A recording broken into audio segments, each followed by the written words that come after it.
교회 다니지 않는 사람들이 들으면 기분 나빠할 항목 중에 하나가 죄인이라는 부분입니다.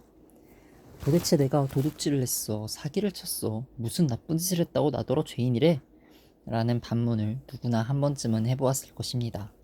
아니면 뭐 이런 생각은 해보지 않았습니까? 아담이 누군데? 내 아담을 보기를 했어. 아담이 나를 알기를 해. 왜 아담의 죄가 내게 죄가 되냐고. 정직히 말하면 나도 어린 시절 아담의 죄가 왜 나의 죄가 되는지 무척이나 이상하게 여겼습니다. 그러나 당시 교회는 이런 것을 물어보기 쉽지 않은 분위기라서 늘 그냥 넘어갔습니다. 그러나 시간이 지나면서 나는 머리로 깨닫기 전에 내 모습을 통해 내게 죄성이 있다는 사실을 알게 되었습니다. 내가 아담과 동일한 본성을 가지고 있다는 것을 말입니다. 이 죄에 대한 부분을 상식적인 차원에서 이해하는 데는 좀 어려운 구석이 있습니다. 왜냐하면 1장에서 말한 것처럼 우리의 세계관으로 하나님을 이해하는 게 쉽지 않기 때문입니다. 그래서 늘 신앙의 영역은 성경에 선명하게 기록된 것 이외에는 최선을 다해 설명할 뿐 아주 확실한 설명은 하기 어렵습니다. 자신이 살고 있는 삶조차도 설명을 다 못하는 게 인간인데 어찌 하나님에 대해서 확실하고 정확하게 설명을 할 수 있겠습니까? 다만 최선을 다할 뿐입니다.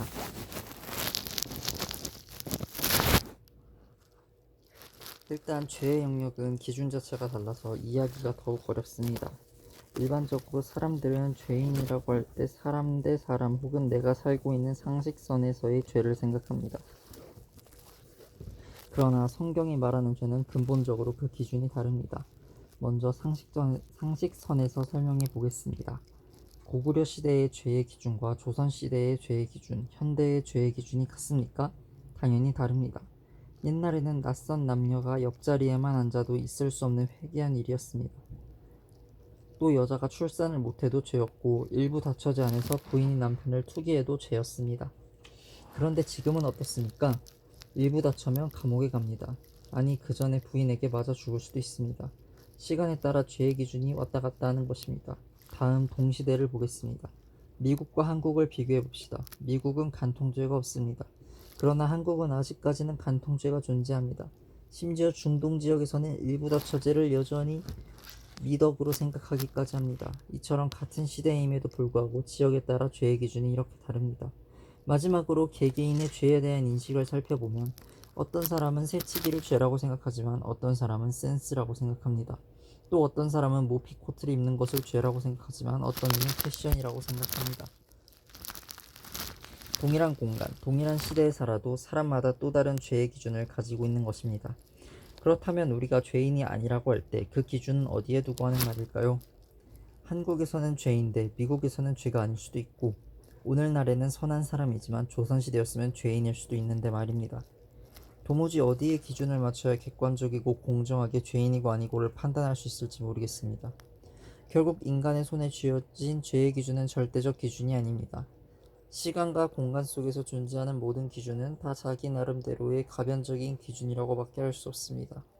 우리가 설정해 놓은 법이라고 하는 것은 다만 최소한의 사회를 유지하기 위한 일종의 약속일 뿐이고 그것은 각 사회마다 문화마다 하늘과 땅만큼 차이가 큽니다. 이처럼 막연한 기준 속에서 인간은 스스로 생각하기를 자기는 죄인이 아니라고 느낄 뿐입니다. 그래서 하나님은 인간을 위해 절대적인 기준을 제시하셨습니다. 그리고 그 기준을 지킬 수 없는 인간을 또한 잘 아셨기에 그것으로부터 정죄받지 않되 선한 삶을 살아갈 수 있도록 복음을 주셨습니다. 정리해보면 결국 성경에서 말하는 죄는 하나님과 인간 사이의 절대적 기준에 의한 죄를 말하는 것입니다. 그러므로 우리가 죄를 생각할 때 사람의 상식에서 판단하는 사회적 죄를 죄의 기준으로 생각해서는 안 됩니다. 하나님과 교제하며 에덴 동산에 살도록 선택받은 인간이 하나님을 배신하여 동산에서 쫓겨났습니다. 이로 인해 인간과 하나님 사이에 틈이 생기게 되었는데 이것이 죄의 결과입니다. 그렇다면 왜 아담의 죄가 나의 죄가 될까요? 그와 내가 무슨 상관이 있다고 말이죠. 500년쯤 된 나무가 한 그루 있었다. 그 나무는 아주 오래되어서 줄기는 거의 검정색에 가까울 정도로 진하고 음산했고 뱀이 나올 것 같은 시커멓고 큰 구멍도 줄기 한가운데 움푹 패여 있었다.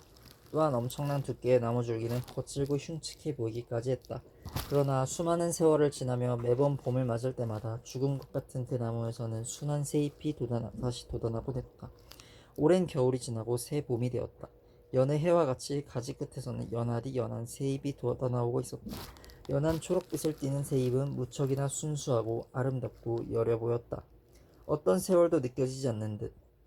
그러나 그 새잎의 모든 영양분은 시커먼 고목나무의 중심으로부터 그 진액이 올라간 것이었다. 고목나무와 그 잎은 겉모습은 너무 달랐으나 그들은 한 몸이고 한 진액으로 생명을 유지하고 있었던 것이다. 우리는 겉보기에 다르면 속도 다르다고 생각하는 경향이 있습니다. 그러나 우리의 본성은 부인할 수 없는 악함을 가지고 있습니다. 새로 난 생명들이 아무리 순진무구해 보인다 할지라도 그들의 내면에는 우리의 본성이 그대로 담겨져 있는 것을 볼 수 있습니다. 어떤 존재가 완전히 그런 본성을 끌어내고 완벽한 선을 가지고 태어날 수 있겠습니까? 신앙생활을 아무리 오래 한 사람들도 아담과 같이 하나님을 거역하고자 하는 동일한 본성에 문득문득 놀라곤 합니다. 우리 안에 하나님을 거절하고자 하는 욕망들이 있다면 그것은 그 아담이 내 안에 살아있다는 증거입니다. 우리가 결국은 아담의 후예라고 하는 것을 보여주는 증거 말입니다. 창세기 2장 16에서 17절에서 하나님은 아담에게 이런 말씀을 하십니다. 여호와 하나님이 그 사람에게 명하여 이르시되 동산 각종 나무의 열매는 내가 임의로 먹되 선악을 알게 하는 나무의 열매는 먹지 말라. 내가 먹는 날에는 반드시 죽으리라 하시니라. 그런데 불행하게도 아담과 하와는 명령을 어기고 선악과를 따먹었습니다. 그 결과 반드시 죽으리라 했던 그 말씀이 그들에게 임했고 영원히 살리라 하는 말씀의 재선포가 있기 전까지 인간에게는 죽음의 선포가 지속되게 되었습니다. 한번 선포된 하나님의 말씀이 모든 아담의 후예들에게 임하여 인간은 영원한 생명을 잃어버린 채 죽음을 맛볼 수밖에 없는 존재가 된 것입니다. 그렇다면 우리에게 이 죽음은 멈추지 않는 고통일까요? 아니요, 하나님은 그것을 멈추셨습니다. 말씀의 재선포, 말씀의 취소가 이루어진 것입니다. 태초에 말씀이 계시니라. 이 말씀이 하나님과 함께 하셨으니 이 말씀은 곧 하나님이시니라. 요한복음 1장 1절. 말씀이 육신이 되어 우리 가운데 거하심에 우리가 그의 영광을 보니 아버지의 독생자의 영광이요 은혜와 진리가 충만하더라. 요한복음 1장 14절 말씀.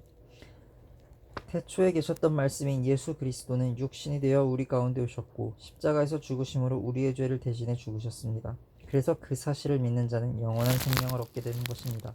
말씀이신 예수님의 죽으심으로 반드시 죽으리라 했던 선포가 영원히 살리라는 선포로 변한 것입니다. 예수께서 이르시되 나는 부활이요 생명이니 나를 믿는 자는 죽어도 살겠고 무릇 살아서 나를 믿는 자는 영원히 죽지 아니하리니 이것을 내가 믿느냐? 요한복음 11장 25에서 26절. 십자가로 인한 이 생명은 예수님을 믿음으로 우리의 소유가 되었고 예수님이 자신을 위해 돌아가셨다는 사실을 믿는 자는 영원히 하나님과 함께 사는 기쁨을 얻게 된 것입니다. 그러므로 한 사람으로 말미암아 죄가 세상에 들어오고 죄로 말미암아 사망이 들어왔나니 이와 같이 모든 사람이 죄를 지었으므로 사망이 모든 사람에게 이르렀느니라. 로마서 5장 12절. 그러나 아담으로부터 모세까지 아담의 범죄와 같은 죄를 짓지 아니한 자들까지도 사망이 왕노릇하였나니 아담은 오실 자의 모형이라. 로마서 5장 14절. 한 사람의 범죄로 말미암아 사망이 그 한 사람을 통하여 왕노릇하였은즉 더욱 은혜와 의의 선물을 넘치게 받는 자들은 한 분 예수 그리스도를 통하여 생명 안에서 왕노릇하리로다. 그런즉 한 범죄로 많은 사람이 정죄에 이른 것 같이 한 의로운 행위로 말미암아 많은 사람이 의롭다 하심을 받아 생명에 이르렀느니라. 로마서 5장 17에서 18절. 한 사람 아담의 죄로 들어왔던 죽음은 한 사람 예수 그리스도로 말미암아 생명으로 옮겨졌습니다. 이것이 우리에게 주어진 생명의 선물입니다.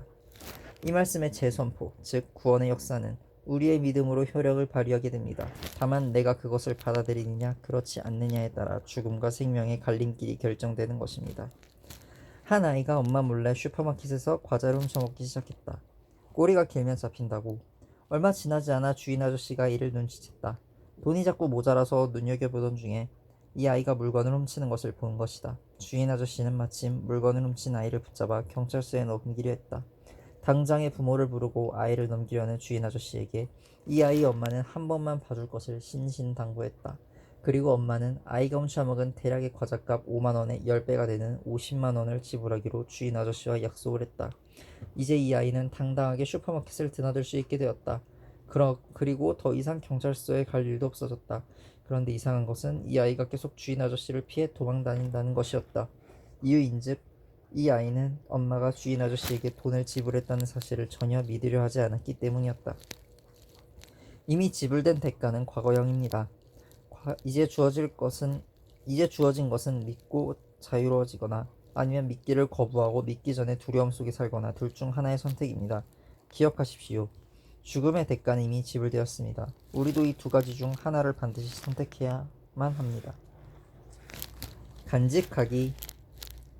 그동안 죄인이라는 말을 들으면서 윤리적이고 상식적인 측면에서만 죄를 바라보지 않았는지 한번 생각해 보십시오. 당신의 죄의 기준은 어떻습니까? 성경에서 당신이 죄인이라고 말하는 것은 당신을 죽이기 위함입니까? 아니면 죽음에서 구원해서 새 생명을 주기 위함입니까? 죄의 대가는 이미 예수님이 치렀습니다. 다만 그것을 받아들이느냐 거절하느냐만 남아 있습니다. 당신은 어떤 선택을 하시겠습니까?